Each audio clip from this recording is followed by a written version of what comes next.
ಹೇ hello all. ಇವತ್ತು lunch ಬಾಕ್ಸ್ಗೆ ಏನಾದರೂ ಮಾಡೋಣ ಅಂತ ದಿನಾಗಲೂ ಸ್ಕೂಲು ಕಾಲೇಜ್ ಹೋಗೋ ಮಕ್ಕಳಿಗೆ ಏನು ಮಾಡೋದು ಲಂಚ್ ಬಾಕ್ಸ್ಗೆ ಅಂತ ಯೋಚನೆ ಆಗುತ್ತೆ. ಸೊ ಇವತ್ತು ನಾನು ಡಿಫ್ರೆಂಟ್ ಆಗಿರುವಂತಹ ಒಂದು ರೈಸ್ ಬಾತ್ ಮಾಡ್ತಾಯಿದ್ದೀನಿ. ಗಾರ್ಲಿಕ್ ಪೆಪ್ಪರ್ ರೈಸ್ ಅಂತ ಹೇಳ್ಬೋದು. ಕಾಳುಮೆಣಸು ಬೆಳ್ಳುಳ್ಳಿ ಹಾಕಿ ಅನ್ನನ ಕಲಸೋದು ತುಂಬ ರುಚಿಯಾಗಿರುತ್ತೆ. ಮೊದಲಿಗೆ ನಾನು ಒಂದು 10 ಬೆಳ್ಳುಳ್ಳಿ ತೊಗೊಂಡಿದ್ದೀನಿ. ಅದನ್ನು ಸಿಪ್ಪೆ ಬಿಡಿಸ್ಬಿಟ್ಟು ಕಟ್ ಮಾಡಿ ಇಟ್ಕೊಂಡಿದ್ದೀನಿ. ನೀವು ಬೇಕಾದರೆ ಜಜ್ಜಿಬಿಟ್ಟು ಯೂಸ್ ಮಾಡ್ಕೋಬೋದು. ಹಾಗೆಯೇ ಒಂದು ಮೀಡಿಯಮ್ ಸೈಜಿನ ಈರುಳ್ಳಿನ ಸಣ್ಣಗೆ ಕಟ್ ಮಾಡಿ ಇಟ್ಕೊಂಡಿದ್ದೀನಿ.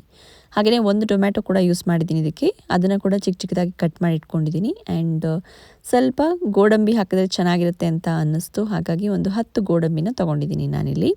ಗೋಡಂಬಿ ಇಲ್ಲ ಅಂದರೆ ಸ್ಕಿಪ್ ಮಾಡ್ಕೊಳ್ಳಿ, ತೊಂದರೆ ಏನಿಲ್ಲ. ಹಾಗೆಯೇ ತರಕಾರಿ ಇಲ್ಲ ಅಂದಾಗ ಕೂಡ ಇದನ್ನು ನೀವು ಮಾಡ್ಕೊಂಡು ತಿನ್ಬೋದು. ಈರುಳ್ಳಿ ಒಂದು ಟೊಮ್ಯಾಟೊ ಒಂದಿದ್ರೆ ಆಯಿತು. ಈಗ ಬಾಣಲಿಗೆ ನೋಡಿ ನಾನಿಲ್ಲಿ ಒಂದು 2 ರಿಂದ 3 ಟೇಬಲ್ ಸ್ಪೂನಷ್ಟು ಎಣ್ಣೆ ಹಾಕೋತಾ ಇದ್ದೀನಿ. ನಾನಿಲ್ಲಿ ಕಡಲೆಕಾಯಿ ಎಣ್ಣೆ ಯೂಸ್ ಮಾಡಿರೋದು. 1 ಸ್ಪೂನಷ್ಟು ಸಾಸಿವೆ, ಒಂದು ಅರ್ಧ ಸ್ಪೂನಷ್ಟು ಸೋಂಪನ್ನ ಹಾಕಿದ್ದೀನಿ. ಸೋಂಪು ಹಾಕೋದ್ರಿಂದ ಒಳ್ಳೆ ಟೇಸ್ಟು ಫ್ಲೇವರ್ ಬರುತ್ತೆ. ಹಾಗೆಯೇ ಒಂದು ಸ್ವಲ್ಪ ಇಂಗು, ಒಂದು 2 ಒಣಮೆಣಸಿನ್ಕಾಯಿ, ಕಟ್ ಮಾಡ್ಕೊಂಡಿರೋ ಬೆಳ್ಳುಳ್ಳಿ, ಒಂದು ಕಡ್ಡಿಯಷ್ಟು ಕರಿಬೇವಿನ ಸೊಪ್ಪು, ಹಾಗೆಯೇ ಗೋಡಂಬಿನ ಹಾಕಿ ಇದನ್ನು ಒಂದು 2-3 ನಿಮಿಷ ಸ್ವಲ್ಪ ಇದು ಕಲರ್ ಚೇಂಜ್ ಆಗೋವರೆಗೂ ಇದನ್ನು ಮೀಡಿಯಮ್ ಉರಿನಲ್ಲಿ ಹುರ್ಕೊಂಡ್ರೆ ಆಯಿತು. ಬೇಕು ಅಂದರೆ ನೀವು ಇದನ್ನು ಎಣ್ಣೆ ಬದಲು ತುಪ್ಪದಲ್ಲಿ ಕೂಡ ಮಾಡ್ಬೋದು, ಇಲ್ಲ ಬೆಣ್ಣೆಲಿ ಕೂಡ ಮಾಡ್ಕೋಬೋದು. ನಿಮಗೆ ಹೇಗೆ ಇಷ್ಟನೋ ಹಾಗೆ ಮಾಡ್ಕೋಬೋದು. ಈಗ ಇದಕ್ಕೆ ಕಟ್ ಮಾಡ್ಕೊಂಡಿರೋ ಈರುಳ್ಳಿನ ಹಾಕಿ ಒಂದು ಸ್ವಲ್ಪ ಹುರ್ಕೋಬೇಕು. ಈರುಳ್ಳಿ ಒಂಚೂರು ಬಣ್ಣ ಬದಲಾಗೋವರೆಗೂ ಹುರ್ಕೊಂಡ್ರೆ ಸಾಕು. ಇದು ಕಲರ್ ಚೇಂಜ್ ಆದಮೇಲೆ ಇದಕ್ಕೆ ಕಟ್ ಮಾಡ್ಕೊಂಡಿರೋ ಟೊಮೆಟೊನ ಹಾಕಿ ಎಲ್ಲ ಒಂದು ಸಲ ಮಿಕ್ಸ್ ಮಾಡಿಕೊಂಡು ಎಲ್ಲ ಮಸಾಲೆ ಪದಾರ್ಥಗಳನ್ನ ಹಾಕ್ಕೊಂಡ್ರೆ ಆಯಿತು. ಈಸಿಯಾಗುತ್ತೆ.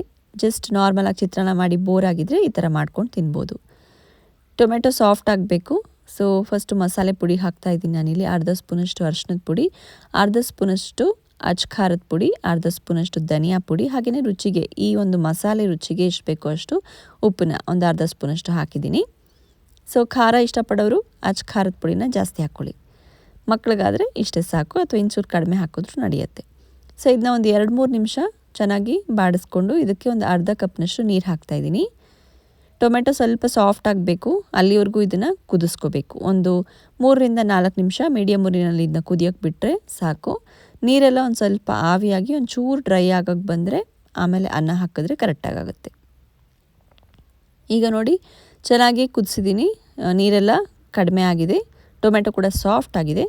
ಇವಾಗ ಇದಕ್ಕೆ ನಾನು ಬೇಯಿಸಿಟ್ಕೊಂಡಿರುವಂತಹ ಅನ್ನ, ರೆಡಿ ಮಾಡಿಟ್ಕೊಂಡಿರೋ ಅನ್ನನ ಹಾಕ್ಕೋತಾ ಇದ್ದೀನಿ. ಉಳಿದಿರೋ ಅನ್ನ ಇದ್ದರೆ ಅದನ್ನು ಕೂಡ ಹಾಕ್ಕೋಬೋದು.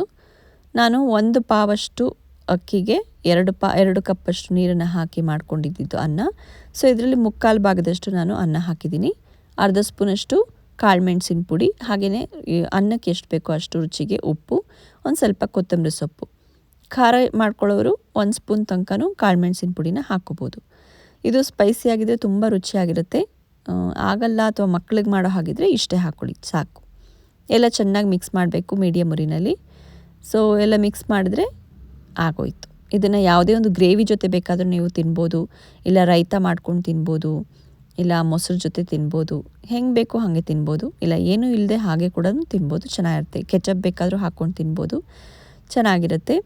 ಎಲ್ಲ ಒಂದು ಸಲ ಮಿಕ್ಸ್ ಮಾಡಿದ್ದೀನಿ. ಈಗ ಗ್ಯಾಸನ್ನು ಆಫ್ ಮಾಡಿ ಇದನ್ನು ಸರ್ವಿಂಗ್ ಪ್ಲೇಟಿಗೆ ಹಾಕಿ ಸರ್ವ್ ಮಾಡಿದರೆ ಗಾರ್ಲಿಕ್ ಪೆಪ್ಪರ್ ರೈಸ್ ರೆಡಿ. ನೀವು ಟ್ರೈ ಮಾಡಿ, ಕಮೆಂಟ್ಸ್ನಲ್ಲಿ ಹೇಗೆ ಬಂತು ಅಂತ ಹೇಳಿ.